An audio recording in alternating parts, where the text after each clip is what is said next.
magpapatunay po sa inyong sinumpaang salaysay?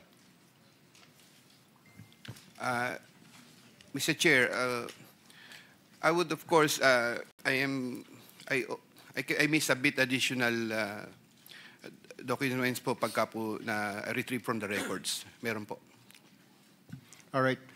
Mr. Chair, babalikan ko po si Engineer Bernardo. Ang tanong ko lamang po at tanong ng mga kababayan natin, napapansin po kasi nila na isa-isa ng mga opisyal, dating opisyal sa DPWH, maging ang ilang mambabatas, ay tumatakbo po sa ibang bansa. How do we stop this flight, Mr. Chair? Kasi baka darating po ang araw, wala na po tayong maimbestigahan, wala na po mapapanagot dahil lahat po sila ay nasa ibayong dagat na. Paano po yun, Mr. Chair? Do we have any plans? Do we have any actions para... I know, Mr. Chair, hindi natin pwedeng pigilan po yan dahil yan po ay karapatan naman nila. Pero dahil may investigasyon po nangyayari, ito po yung accountability, Mr. Chair. You may address your question to the DOJ representative. I think the Prosecutor General, Richard Padulyon, is here.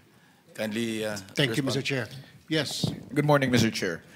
I believe that while we want all of these personalities who are involved or mentioned in the investigations to just stay in the country during the course of the investigations, we cannot at this time, Mr. Chair, prevent them from traveling because what we can only issue as far as the Department of Justice is a lookout bulletin. A lookout bulletin operates only to check on the records of the passenger who would want to leave, but it would not prevent them from being able to leave the country. There is no legal impediment for them to leave because it would be violative of their constitutional right. However, if I may be bold enough to suggest, Mr. Chair, in answer to the question of the good senator, yes, there are investigations which are being undertaken at this time, and while I understand that cancellation of passports can only be done if, for example, there are cases which are already filed, and this can only be done through the courts. I believe that representations can probably be made by the investigating bodies with the executive branch, that would be the Department of Foreign Affairs, to possibly hold or possibly cancel passports of those who are undertaking or undergoing investigations, Mr. Chair. Linawin ko lang, Mr. Chair, parang pwede lang yatang kanselahin ang mga passports ng mga ito kapag sila po'y nakasuhan na. Pero what I'm talking about, yung hindi pa po nakakasuhan. Kasi it is not enough yung lookout bulletin. Wala naman hong saysay yun eh. Kahit na nandoon siya sa lookout bulletin, pwede niya sabihin, wala pa naman ho akong kaso. The only way to stop that person is kung may hold departure order, which we know kung may kaso na. So, ano hong pwede bukod dyan na sinasabi sa lookout bulletin? Are you suggesting na the DFA kanselahin ang passport? But can we do that? Wala pa naman po silang kaso and it will violate their constitutional rights. I understand, Mr. Chair, if I may, sir, answer the question. I agree with you totally that there is no basis to cancel the passports up until the time that there are cases which are filed as against them and there are representations or there's an order issued by the court allowing for the cancellation. But the question earlier was with respect to what can be done at this time while there are no cases which have been filed. The only solution that I can find for this particular predicament, Mr. Chair, is for us to fast-track the filing of the cases or for cases to be fast-tracked so far as investigations are concerned before the Office of the Secretary of Justice and before the Office of the Ombudsman. And then, and only then, once these cases are filed in court and warrants are issued, can we move for the cancellation of the passports. In the meantime, the suggestion that I made earlier was just a suggestion, Mr. Chair, if only to address the concern of what can be done in the meantime while there are no cases yet which are filed in court. Kailan po kayo magpa-file ng mga kaso? Kailan po natin makikita na ang DOJ ay magsasampa na po ng kaso? Cases are already being investigated right now, Mr. Chair. There are 5 cases for flood control projects, ghost projects, which are undergoing preliminary investigation at the moment. There are several cases also which are undergoing evaluation by the Department of Justice. I believe there are also cases which are also pending before the Office of the Ombudsman, Mr. Chair. We expect to terminate the preliminary investigation of the first 5 cases probably within the first week of December or by the middle of December, sir. To know kung ito po mga cases that will be filed by the DOJ ay mga officials lang po ito ng DPWH, former officials and contractors. Meron po bang kasamang mga politiko na rito? As of this time, Mr. Chair, as far as the first 5 cases which are undergoing investigation, it involves only officials of the DPWH, particularly those in District 1 in Bulacan, sir. All right. My next question is, Mr. Chair, alam kong sinusundan nyo rin po. At ano na ho nangyari? I don't know if you can answer this, Attorney Fadulion, kayo po sa DOJ. Nasaan na po yung ating witness na si Ginoong Gutesa? Because yung kanya pong testimony ay napakalaki po. Lahat po tayo nagimbal dito. So we want to find out, is he okay? Where is he at? Is he still alive? Is he dead? Ano ho nangyari? Mr. Chair, Department of Justice would not be in any position to ascertain the whereabouts of Mr. Gutesa. As far as we know, he did testify here in the Senate Blue Ribbon Committee, but the Department of Justice never had any interaction with him after that particular testimony. There was no representation made as to his interest in being covered by the program or being granted any protection. And we know for a fact that the intervention by the Witness Protection Program is something which is done voluntarily by the one who is making the application. Inasmuch as there was no application made, we have not had, since the time of his testimony here before the Senate Blue Ribbon Committee, any interaction with Mr. Gutesa. So we would not be in a position to say where he is right now or what his condition is, sir. Mr. Chair, may I ask the Secretariat if we sent out ikanga subpoena or invitation to Mr. Gutesa? Because I'm concerned po. I mean, he made a lot of revelations here during the last meeting when he was here.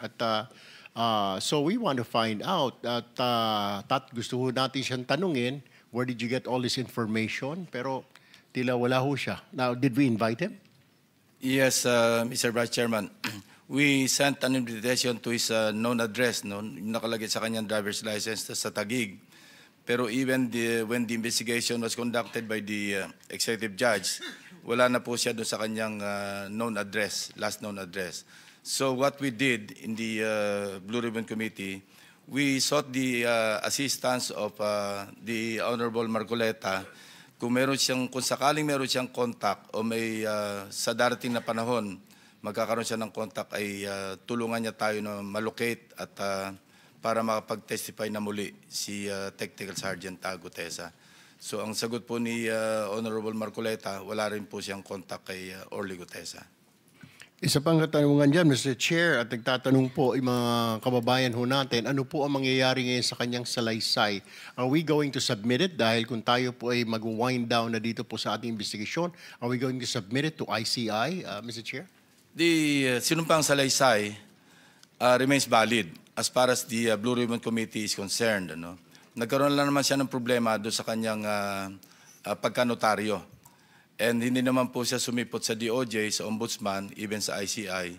So wala po tayong magagawa doon. But as far as the committee is concerned, pag tayo po ay nag-submit ng ating committee report, yung kanyang sinumpaan salaysay, as I mentioned earlier, remains valid. Kasi yun naman ay sinumpaan niya ng bukod, no? Dito sa harapan ng komite. Thank you, Mr. Chair. And now I direct my question to Yusek Bernardo. Yusek Bernardo, or Engineer Bernardo. Common practice po ang bentahan ng mga pondo sa lower house. Alam po natin yan. Alam po ninyo yan.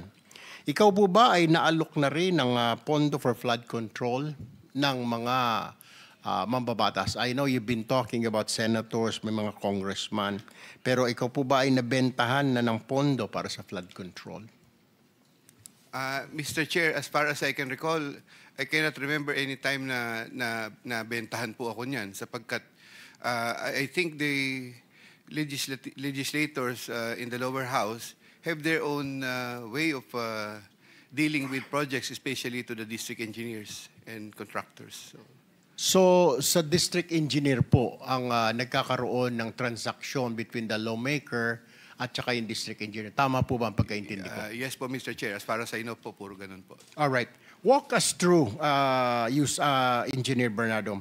Pag nagbaba na po ng pondo, ng budget, ang isang politiko, congressman man yan, sa district, ano po ang nangyayari? Siya rin po ba, tama po ba na siya rin po ang nagsasabi, nagdidictate, ito ang kontratista na gusto kong panalunin mo because siya yung kontratista ang magbibigay ng komisyon kay congressman o sa politiko. Tama po ba yun? Can you walk us through after na ibaba yung pondo ng mababatas doon sa distrito? What is happening? And walk us through hanggang sa makuha ng politiko yung kanyang komisyon or kickback. Mr. Chair, I'm very sorry to be off the rec ano po sa ganyang mga proseso sapagkat ang nagkakausap lang po talaga dyan ay ang mga congressmen or legislators sa lower house saka po district engineer o yung mga contractor. Hindi po ako doon sa kanilang sistema doon kung paano. Ba't naririnig ko pong ganun talaga? Yun po. Alright, panghuling na katalungan na lang po sa inyo, Yusek Bernardo, bago po ako lumipat dito kay Engineer Alcantara. Nabanggit niyo po ang Office of the Executive Secretary na kasama din po dito sa flood control. Ewan ko bakit to sila may flood control. Ang tanong ko po, sino sa Office of the Executive Secretary ang kausap po ninyo? Can you name names? Mr. Chair, as I've earlier na sinabi ko po, ay si Trigib Olivar po ang kausap ko. Siya lang po nagsabi sa akin nun. Pero hindi po siya sa Office of the Executive Secretary, Engineer Bernardo. Siya po, the last na chinek ko po ay nasa Department of Education po siya. Wala po siya sa Office of the Executive Secretary. Bakit po ninyo nabanggit na siya, yun ay para, yung kanyang hinihingi ay para sa Executive Secretary, Engineer Bernardo? Mr. Chair, yun lamang po ang sinabi niya sa akin. Po akong... Senator Tulfo, bukod kay Yusek Olivar, pag sinabing Office of the Executive Secretary, wala ka nakakausap na naka-assign mismo doon sa Office ng Executive Secretary? Wala? Wala po, Mr. Chair. Thank you. Okay, let me direct my question now to Engineer Alcantara. Engineer Alcantara, okay, pagbaba po ng pondo ng politiko sa inyo, ano po nangyayari? Tama po ba? Walk us through with this. Pagbaba ng pondo, sasabihin ng politiko, gusto ko sa contractor na ito ang mapanalunin mo. Tama po ba yun? Yes, Your Honor. Okay. Ano ho nangyayari? Nagkaroon ho ng bidding, etc. May bidding-biddingan pa kunwari. 3, 4 ang maglalaban-laban para kunwari. Pero mananalo at mananalo yung contractor ng politiko. Tama po ba yun? Yes, Your Honor. Alright. Ano ho na mangyayari after that? Kailan na po i-execute yung proyekto? Kailan na ang bigaya na komisyon? Kasi may mga balita po ako, nag-a-advance pa ang ilang politiko. Tama po ba yon na humihingi po ng advance ang politiko? Wala pa po yung pondo, laway pa lang ay nagbibigay na ng advance yung kontraktor. Your Honor, pagdating po dun sa bagay, since sila po yung magkakausap na po, yung contractor and the, hindi po ako knowledgeable kung kailan o magkano yung percent na napag-uusapan po nila, Your Honor. Pero pagbaba ng pondo, ano ho nangyayari? Pakikwento lang po sa amin hanggang sa ma-execute, kung i-execute ngayon yung proyekto. Opo, pagbaba po ng pondo, pupunta na po yung mga contractor po sa office. At mag-confirm naman po na yun daw po ay ibinigay sa kanila. So makipag-usap naman po sila doon sa coordinator for the procedure of the bidding. And then ibibid po, i-implement, doon po nangyayari. Pero yung bigayan po nung obligasyon, since sa amin po ang nagpapamigay po talaga, hindi naman po kami. Pagka-congressional allocation po, Your Honor. Tinatawagan mo ba yung politiko pag sinabi niyang ito yung contractor ko, DE Alcantara o Engineer Alcantara, ito ang magpanalunin mo? How would you know na yun talaga ang kontraktor ni congressman o ni senador? Sino? Nagbibigay lang po ng listahan po doon sa binibigay ko lang po sa chief of staff ko. Ito yung designated na gusto nila. Ilan po yun. Okay. Tama rin po ba na para kunwari mayroon ka talagang bidding, masunod lang para hindi masilip ng COA, kailangan may sumali na 3 at 4 pa na contractor. Pero knowing in advance, kailangan manalo na yung contractor ng politiko na yon. Yes, Your Honor. Yung mga contractor po na designated, they're the one who will talk to the coordinator po ng mga contractors po, Your Honor. So, yung bidding po na nagaganap ay bidding-biddingan na lang kung tawagin. Most probably, Your Honor. All right. Okay. Another question po sa kay... With the permission of Senator Go ahead. Kiko, and just on that point, Senator Kiko, should sa recognize. page 18 kasi nung affidavit ni Ginoong Bernardo, nakalagay dito, number 141. In compliance with his order, I forwarded the list to Sec Bonoan. He told me that Undersecretary for Planning shall facilitate and ensure the inclusion of these projects in the NEP. So sinama pa lamang sa NEP, tapos 142, Engineer Alcantara gave 10% of the value of the project.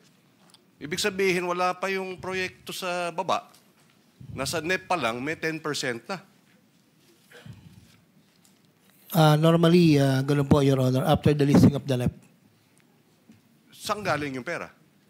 sa mga contractor po na gustong mag-take ng risk po. Yan ang ibig kong sabihin kanina, di ba? May advance na. Kaya yung sinasabi mo na wala kang alam, hindi mo alam, sila nag-uusap, doon pa lang, tama si Senator Pangilinan, may advance na. Sama dito sa statement na binigay na affidavit ni Engineer Bernardo, may advance. Your Honor, i-differentiate ko lang po if you may. Yung pong binabanggit po ni Senator Pangilinan, yun po yung mga special fund po, hindi po yun yung allocable ng congressman, Your Honor. Doon po sa allocable ng congressman, wala pong ganon. Yun lang pong mga special funds na coming from whether, hindi ko po alam kung whether kay Secretary or kay Yusek Cabral or sa House man po, kung saan po. Dalawa po kasi yan, sir, isang allocable po. Yun po yung fixed allocable na naka-allocate po sa district representative. Yun po yung sinasabi ko, sir, na wala pong advance, wala po kaming knowledge. So, yung mga special release po, special request po sa department na bumababa rin po sa NEP, that is not part of the allocable of the district representative. Yun po yung merong ganun po, Your Honor. All right, quickly na lang, okay, before I move to Yusek Bisnar ng DPWH.